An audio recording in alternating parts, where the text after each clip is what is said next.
Hey everybody, Todd here, and I hope you're doing well. Today I've got a 4-channel mic preamp in the studio for us to check out. It's the Black Lion Auteur Quad. Now, having a multi-channel preamp can be a way to get a lot more flexibility in your recording. 4 channels is actually very useful in a home or project studio situation because you can have 1 or 2 units perhaps if you want to record drums, or maybe you just need a couple of microphones and a couple of DI inputs. Another way to look at it is you could dedicate 2 channels to your 2-bus processing and then use the other 2 for recording. So a lot of options. Now in the package you're going to get an IEC power cable, and that'll be region specific. You're also going to get an external power brick, and that's got auto voltage switching from 100 to 240 volts. So you're pretty much good wherever you are. Then you get the preamp itself. And on the preamp you're going to see we have a DI input on the first 2 channels. There's also a high Z switch that accompanies that. Otherwise the controls are identical across all 4 channels. We get a gain control, which gives us from plus 14 to plus 65 dB. Then we also get a 48 volt phantom power for each channel, phase invert, as well as having a pad for 10 dB on each channel. Now the one thing here, I'd say the controls feel really solid. I like that. The dials do have wobble to them. For whatever reason, they all have kind of the same wobble side to side. But I mean, they do feel solid, so no question there. Get a power switch on the front, which is nice to see as well. Now then on the back of the unit, you're going to see that each channel has an XLR mic input as well as an XLR and TRS balanced output. So no TRS input on the back of this unit, XLR only. We also get the power connection. This is not locking. That's one issue in the back of the rack if you're worried about things getting pulled out. So just something to know. So now we'll do a few audio tests. You'll see I have it racked up behind me there. You can see the meter flashing as I'm speaking. I went ahead and connected up the Shure SM7B, a gain-hungry microphone, because I want to tax the preamps here. I have the gain turned up to about 4 o'clock on these, which should amount to about 55 dB. There's no labeling on the gain controls on these. It's completely blank from beginning to end, so I know that it's plus 14 to plus 65, but there's nothing on the front that will tell you that. So that's something I don't really like about it too much. But it seems to be handling the SM7B quite well from my monitoring. I'll listen back to it after, of course. Let's hear a condenser mic as well. Now, of course, all the audio in this review is being done without processing. I want you to hear the effect of the preamp, not EQ and compression. I've also switched over to this Warm Audio WA47 Junior. It's a large diaphragm FET condenser microphone, certainly a lot more sensitive, a lot more detail, a lot more in the top end versus the SM7B. So I want you to hear how the preamp translates that. Of course, less gain with this microphone as well. Now let me know in the comments below what you think, but we've got a few more audio tests to run. Now I switched over to the Aston Spirit microphone. It's a pretty detailed mic because I want to see how this preamp translates clarity, detail, as well as transients. So I'll start with a shaker and we'll listen for the granules.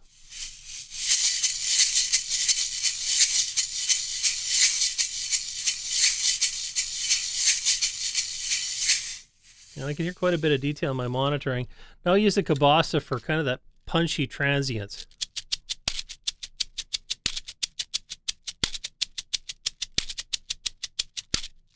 And again, seem to come out pretty well in my monitoring anyways.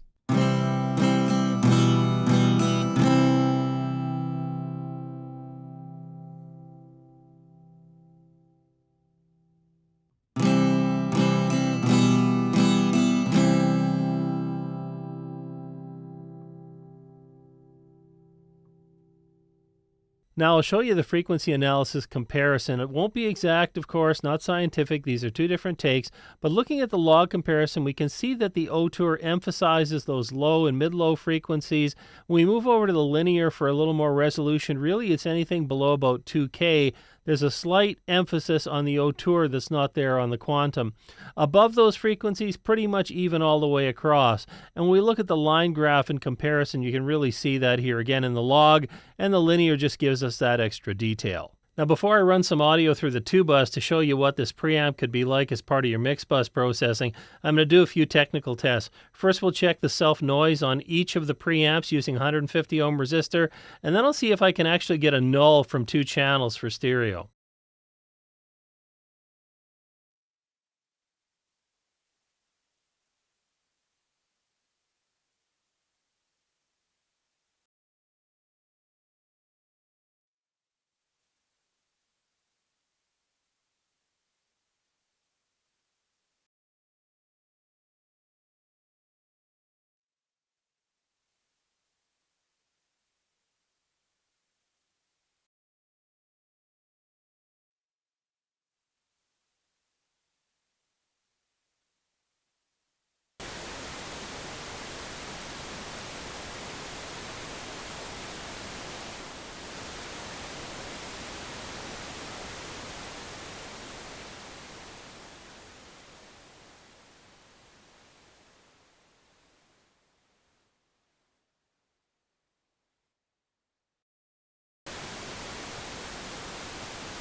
Now, we were able to keep preamp noise down around minus 90 dB on all of the channels, even with the preamp gain at maximum, so I consider that to be pretty good. It's quite a bit below the noise floor of what we'd be dealing with in most recording situations. And then as far as the null test of 1, 2, and 3, 4, I'm not expecting them to null completely. These are analog circuits. There's absolutely no way that's going to happen. But being able to get down, and again, that minus 90, minus 95 dB range is excellent. It means the channels are very well balanced, and there should be no reason why you can't use them in a stereo application. So now we're going on to a 2-bus demonstration here. I've strapped channels 1 and 2 across the mix bus, and we'll just let you listen as I cut in and out. I'm out of reasons, I'm out of rhymes, but I'll only tell you that I'm out of time. I'm sick of love songs, I'm tired of this, and I wanna tell you straight just like it is. You're watching me like you're wanting me, but you're still holding back, still holding back. Honestly, you're annoying me with the way that you keep playing.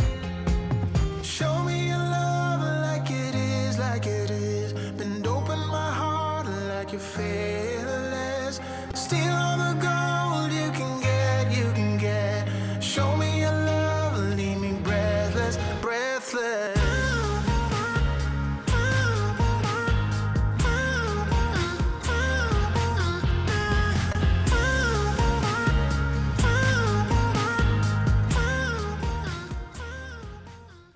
As usual, I'm not going to spend a lot of time on features and specs for this 4-channel preamp, but of course we have 65 dB of gain available on each of the 4 channels. We have DI input on 2 of the channels, which is nice to have, and we can drive a little bit of harmonic distortion if we get those gain levels up high. So something a little bit of coloration, and that's, again, in an outboard preamp, that's something we're often looking for.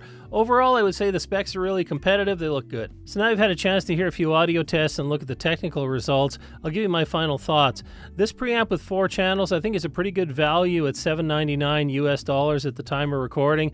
You get a transformer on each output, so a little bit of coloration from this, not excessive, but it's kind of nice to have in an outboard preamp. As far as the controls are concerned, they all were quite positive. I did mention the wobble on the gain controls earlier. It's just the way that the knob is mounted to the potentiometer. It's not the potentiometer itself. So I'm not sure why that is. It just doesn't fit properly or something, but it didn't affect the operation anyways. In terms of the gain, plenty of gain absolutely on these preamps. No trouble driving this SM7B. Nice clarity as well in the condenser microphones I found. Connecting it up on the 2-bus, I found it gave a nice coloration to the sound. Not excessive, just what I would like, a subtle change in the sound going through the mix bus or 2-bus. So kind of think it works well there. Technical seemed to perform very well also. I have no idea what the durability and long-term performance is going to be like on this unit. There have been some mixed comments from users. Some people say it's fine and absolutely great. They use it all the time. There have been a few people that have complained of channels going out. I haven't personally experienced anything like that, but just something to be aware of as well. Overall, if you're looking for a 4-channel preamp in this affordable price range, I'd say this is worth looking at. Everything feels really solid on it, and I think it performed well in all the tests. And if you're looking for other ideas for a microphone preamp, check out one of the videos on the screen. As always, I really appreciate you joining me today. Have a great week, and I'll see you next time.